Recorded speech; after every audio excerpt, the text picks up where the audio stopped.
have coined the term, if I recall, zoning for prosperity in the developing world, in the poorest parts of the world. What do you mean by that, and why on earth should that work? Great question. So, when I created Freedom Lights Our World with John Mackey, our approach was entrepreneurial solutions to world problems. Micro entrepreneurship was cool. Tech entrepreneurship was cool. Social entrepreneurship was cool. When I first met you, we were kind of just getting this started. And then I started looking around, and I met Mark Fraser in DC while I was in Arlington working at IHS. And Mark Fraser had been in the free zone industry, special economic zone industry, and he pointed out that poor countries are poor because of bad law and governance. Not only should we have special economic zones with reduced laws and regulations, but we should actually have reduced taxes and regulations. We should also have zones with higher quality rule of law and regulatory freedom. So we should actually have a legal system inside a zone that improved the quality of the rule of law and the free enterprise system within that zone. By the way, shout out to you for interviewing Bob Haywood. Bob Haywood, former executive director of the World Economic Processing Zones Association. He's right there with Milton Friedman, is probably among the people who have brought more people out of poverty in the 20th century than anyone else. And you're one of the very few people to have called attention to him. But yeah, the zone movement has kind of come out of nowhere. In 2004, the Dubai International Financial Center, the rulers of Dubai realized that Sharia law is not great for finance. Whereas if you look at common law, New York, London, Chicago, Sydney, Hong Kong, Singapore all run common law. And you can think of it as an operating system. So they created the Dubai International Financial Center, hired common law judges to adjudicate common law business decisions in the zone. Now, 20 years later, Dubai is a top 10 global financial center. So this whole notion of let's create zones with higher quality law and governance is a big win. Prospera in Roatan, Honduras is one. There's another one on the Honduran mainland. The Honduran government is Marxist and is trying to kill these. My wife is trying to open up additional zones in Africa, but we're part of a movement. Actually, on the optimistic about young people, I've seen dozens, I'd like to say hundreds, maybe not yet hundreds, of bright young people come into this movement because they see that both it's creating prosperity, what's more exciting than that for the global poor, plus careers. And I think this is going to become one of the biggest industries in the 21st century, because if you think of most of the world's land mass as zoned for poverty, terrible law and governance. Africa is the most regulated region in the world. Poor countries are poor because of this crap. And so if we could flip millions of acres and bring millions of people into these zones with Hong Kong, Singapore, or better law and governance, boom. How much more exciting can you get than that? And a lot of people are going to become wealthy doing this. So win, win, win, win. This is such a strange thing for people to imagine, by the way, is that you can be a service provider, an entrepreneur who delivers governance services. And in fact, the episode before yours just dropped today with Gabe Delgado, who is one of the co-founders of Prospera.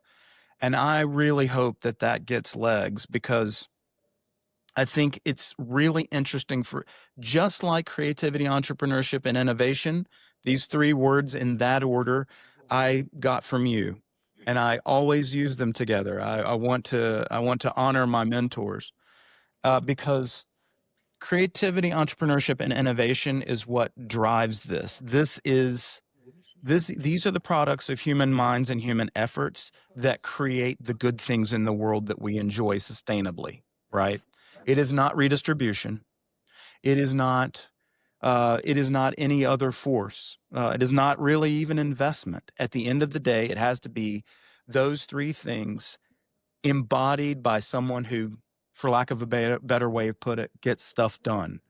You in the entrepreneurship space, Gabe in the governance services space, and perhaps soon your wife. Let me give you an opportunity to brag on your amazing wife.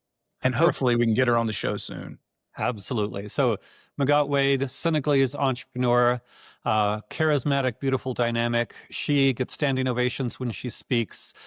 She can go to UC Berkeley with the leftists and get leftist students standing up applauding her because she, going back to the kind of bleeding heart libertarian, she talks about how, sadly, I think the left doesn't care about Africa anymore.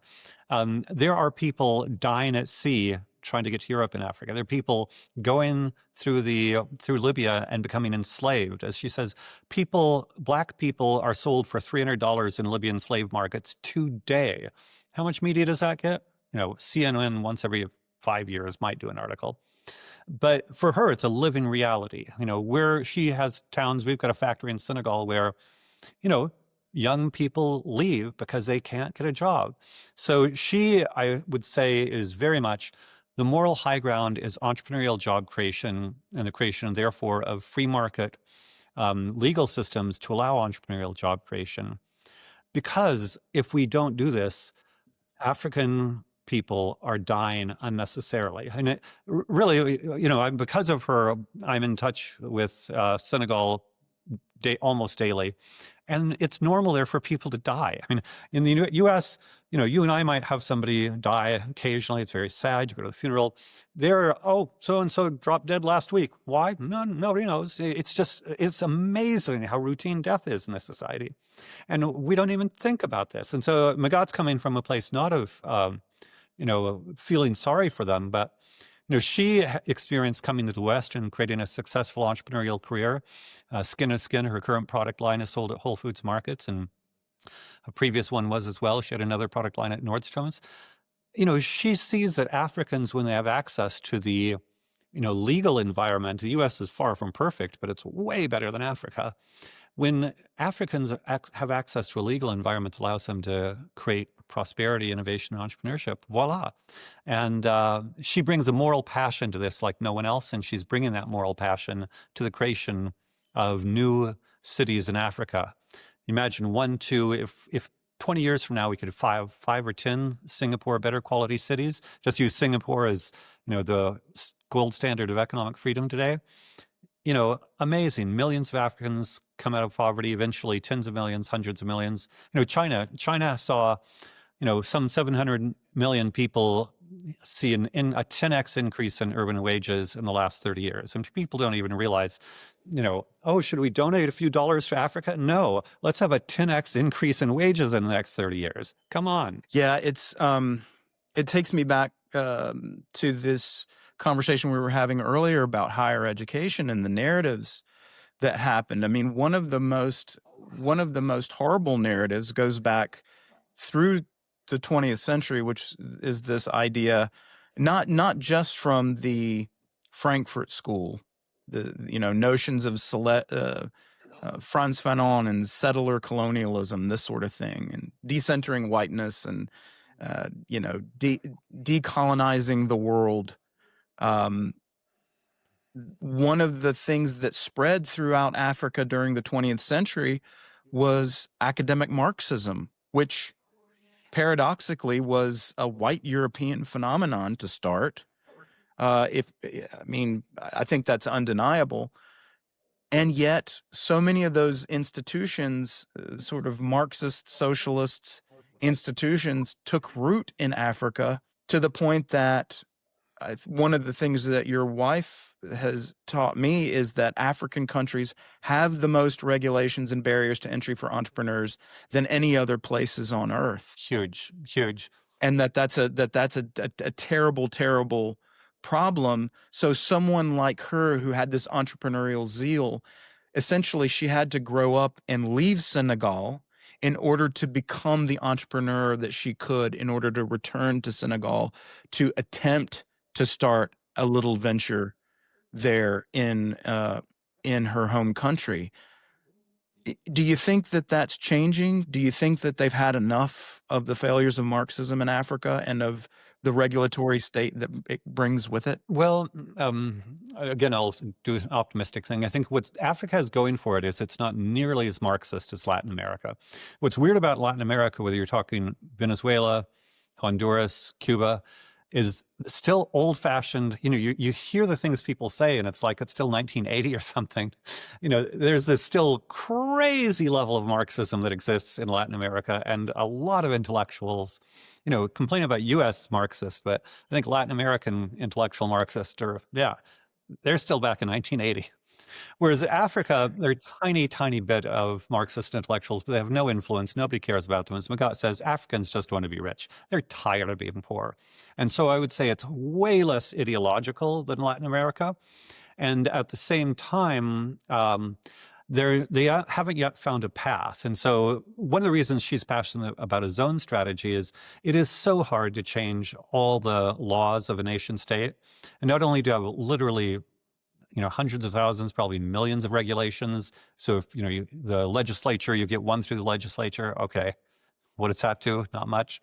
Whereas zone, one of the strategies we're using is a kind of blanket, elimination of all the regulations on the land. So basically eliminate all existing regulations on a piece of land. And that way you can have a fresh start. And so we see a zone strategy is just much more promising, even in countries. There are countries where we talk to the leaders, and at least they sort of kind of talk the talk, not all of them. Francophone West Africa is still very leftist. Anglophone Africa, you and I could go into a riff on France versus Britain, but Anglophone Africa is much more pro-market than Francophone. And there are Anglophone African countries that are kind of sort of getting it in their own fuzzy way.